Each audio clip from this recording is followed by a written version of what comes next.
I wandered lonely as a cloud that floats on high o'er vales and hills, when all at once I saw a crowd, a host of golden daffodils, beside the lake, beneath the trees, fluttering and dancing in the breeze. Continuous as the stars that shine and twinkle on the Milky Way, they stretched in never-ending line along the margin of a bay. 10,000 saw I at a glance, tossing their heads in sprightly dance. The waves beside them danced, but they outdid the sparkling waves in glee. A poet could not be but gay in such a jocund company. I gazed and gazed, but little thought what wealth the show to me had brought. For oft when on my couch I lie, in vacant or in pensive mood, they flash upon that inward eye, which is the bliss of solitude. And then my heart with pleasure fills, and dances with the daffodils.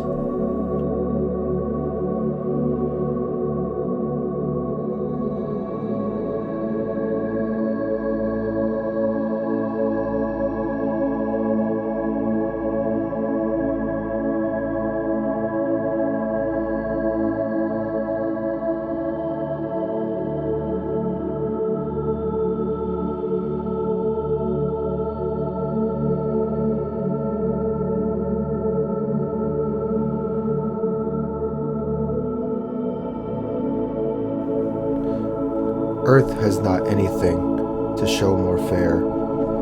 Dull would he be of soul who could pass by a sight so touching in its majesty. This city now doth like a garment wear the beauty of the morning, silent, bare.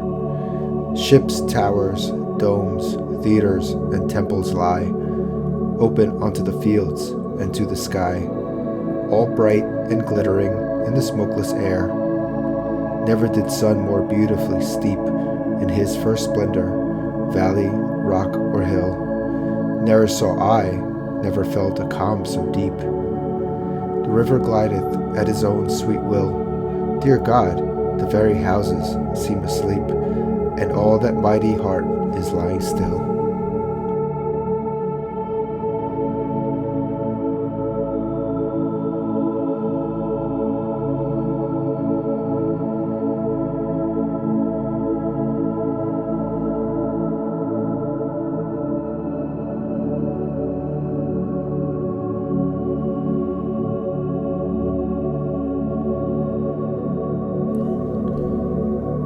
My heart leaps when I behold a rainbow in the sky.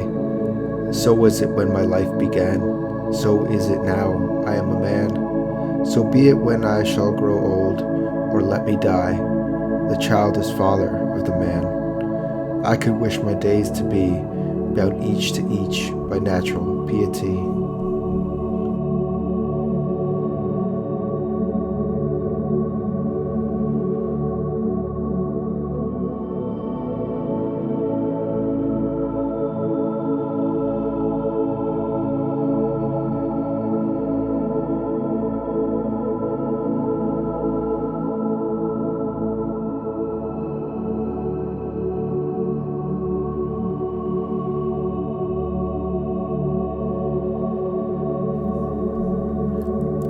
A slumber did my spirit seal. I had no human fears.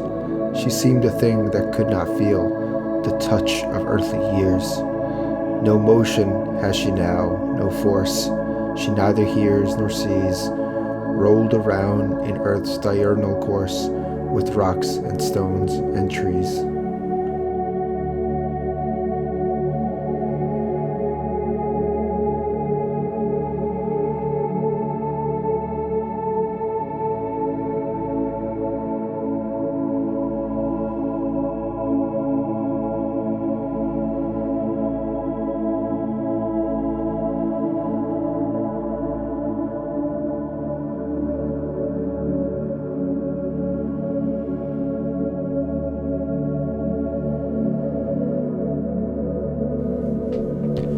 The child is father of the man, and I could wish my days to be bound to each by natural piety. There was a time when meadow, grove, and stream, the earth and every common sight, to me did seem apparelled in celestial light, the glory and the freshness of a dream. It is not now, as it hath been of yore. Turn wheresoever I may, by night or day, the things which I have seen, I now can see no more. The rainbow comes and goes, and lovely is the rose. The moon doth with delight look round her when the heavens are bare. Waters on a starry night are beautiful and fair. The sunshine is a glorious birth, but yet I know, where'er I go, that there hath passed away a glory from the earth. Now, while the birds thus sing a joyous song, and while the young lambs bound, as to the tabor's sound, to me alone there came a thought of grief. A timely utterance gave that thought relief, and I again am strong. The cataracts blow their trumpets from the steep. No more shall grief of mine the season wrong. I hear the echoes through the mountains throng. The winds come to me from the fields of sleep, and all the earth is gay. Land and sea give themselves up to jollity, and with the heart of May doth every beast keep holiday. Thou child of joy, shout round me, let me hear thy shouts, thou happy shepherd boy. Ye blessed creatures, I have heard the call, ye to each other make. I see the heavens laugh with you in your jubilee. My heart is at your festival, my head hath its coronal. The fullness of your bliss, I feel it all. O evil day, if I were sullen while earth herself is adorning, this sweet May morning, and the children are culling on every side, in 1,000 valleys far and wide, fresh flowers, while the sun shines warm, and the babe leaps up on his mother's arm. I hear, with joy I hear, but there is a tree of many one, a single field which I have looked upon. Both of them speak of something that is gone. The pansy at my feet doth the same tale repeat. Whither is fled the visionary gleam? Where is it now, the glory and the dream? Our birth is but a sleep and a forgetting. The soul that rises with us, our life's star, hath had elsewhere its setting, and cometh from afar. Not in entire forgetfulness, and not in utter nakedness, but trailing clouds of glory do we come from God, who is our home. Heaven lies about us in our infancy. Shades of the prison house begin to close upon the growing boy, but he beholds the light, and whence it flows, he sees it in his joy. The youth who daily farther from the east must travel, still is nature's priest, and by the vision splendid is on his way attended. At length the man perceives it die away, and fade into the light of common day. Earth fills her lap with pleasures of her own, yearnings she hath in her own natural kind, and even with something of a mother's mind. And no unworthy aim, the homely nurse doth all she can to make her foster child, her inmate man, forget the glories he hath known, and that imperial palace whence he came. Behold the child among his newborn blisses, a 6 years darling of a pygmy's size.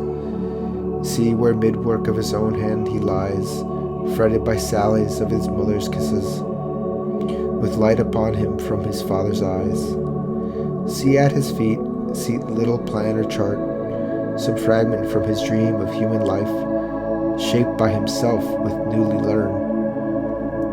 A wedding or a festival, a mourning or a funeral, and this hath now his heart, and unto this he frames his song. Then will he fit his tongue to dialogues of business, love, or strife. But it will not be long ere this be thrown aside, and with new joy and pride the little actor cons another part. filling from time to time his humorous stage with all the persons down to palsied age that life brings with her in her equipage, as if his whole vacation were endless imitation. Thou, whose exterior semblance doth belie thy soul's immensity, thou best philosopher, who yet dost keep thy heritage, thou eye among the blind, that deaf and silent readest the eternal deep, haunted forever by the eternal mind. Mighty prophet, seer blessed, on whom those truths do rest, which we are toiling all our lives to find, in darkness lost, the darkness of the grave, thou, over whom thy immortality broods like the day, a master or a slave, a presence which is not to be put by. Thou little child, yet glorious in the might of heaven-born freedom on thy being's height, why with such earnest pains dost thou provoke the years to bring the inevitable yoke, thus blindly with thy blessedness at strife? Full soon thy soul shall have her earthly freight, and custom lie upon thee with a weight heavy as frost and deep almost as life. O joy, that in our embers is something that doth live, that nature yet remembers what was so fugitive.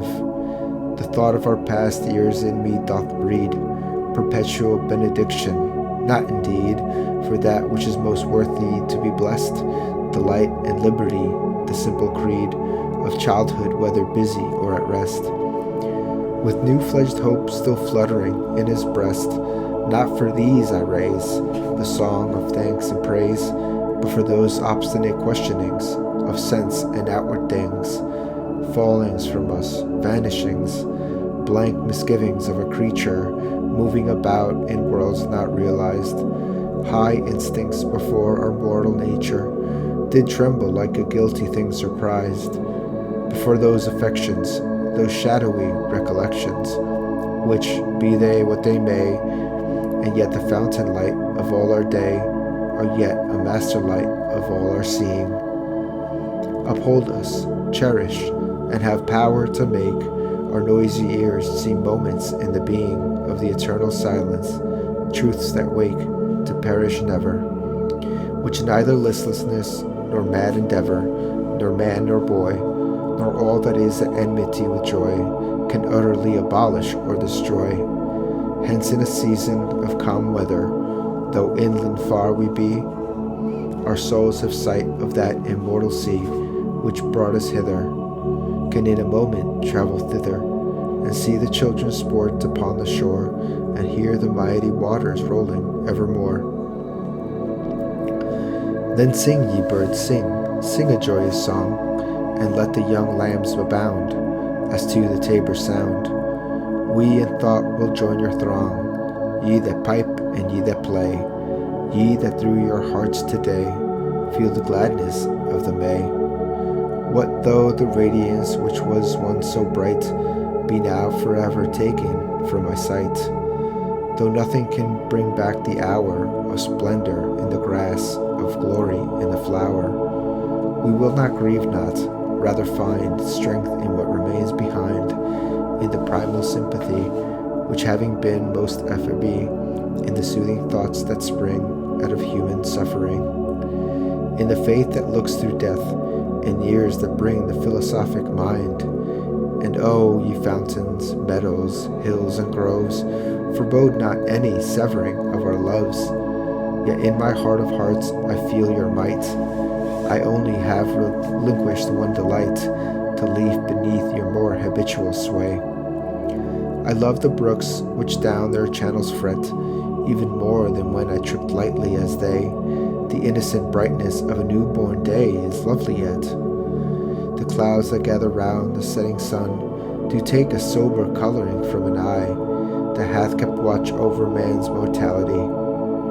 Another race hath been, and other palms are won, thanks to the human heart by which we live, thanks to its tenderness, its joys, and fears. To me the meanest flower that blows can give, thoughts do often lie too deep for tears.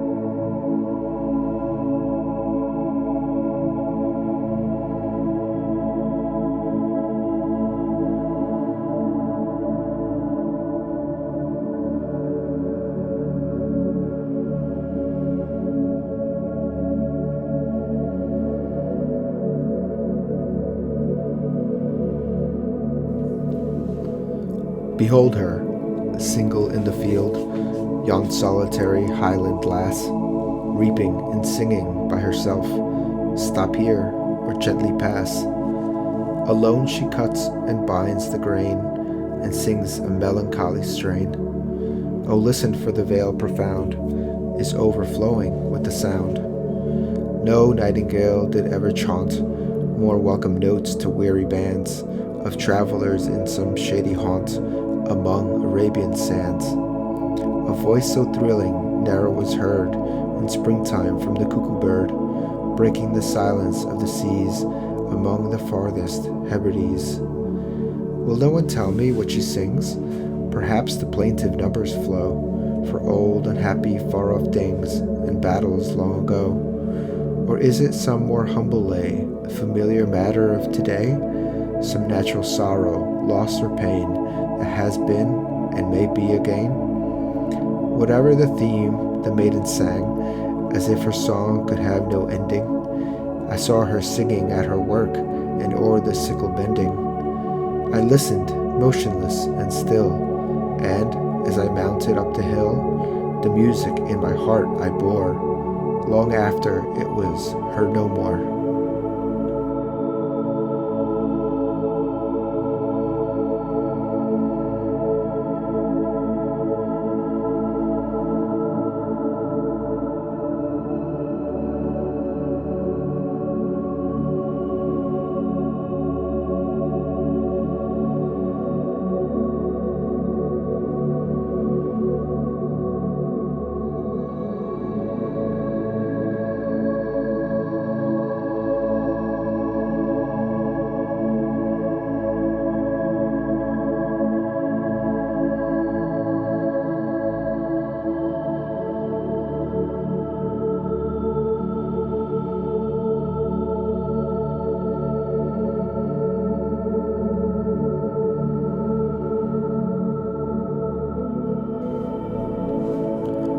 Surprised by joy, impatient as the wind, I turn to share the transport. Oh, with whom but thee, deep buried in the silent tomb, that spot which no vicissitude can find? Love, faithful love, recalled thee to my mind. But how could I forget thee? Through what power? Even for the least division of an hour. Have I been so beguiled as to be blind to my most grievous loss?